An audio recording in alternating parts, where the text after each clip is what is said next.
একটা চিঠি লিখেছিলাম, চিঠিটা তাকে দেয়া হয়, পড়ে রয়েছে। চিঠিটা ছিল আমার মানিব্যাগ। অফসেট পেপারে বল পেন দিয়ে লেখা পরিষ্কার চিঠিটা আজও আমার মানিব্যাগে প্রহর গুনছে। কবে আসবে সে? কবে চিঠিটা তার কোমল হাতের স্পর্শে উজ্জীবিত হয়ে উঠবে?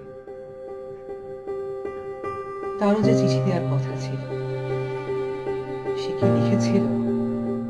সত্যি কি? খেয়ে যাবে। হয়তো নির্বাক সান্ত্বনার জন্য এই যথেষ্ট। কিন্তু যে আবেগ আর অভিপ্রায় দুইটি হাতের স্পর্শে কাগজে ভাস্বর হয়ে উঠবে, তার পরিধিকে আমরাও জানি। তবে যে পরিহাসে নিয়তি খেলা করছে তা অন্যায়।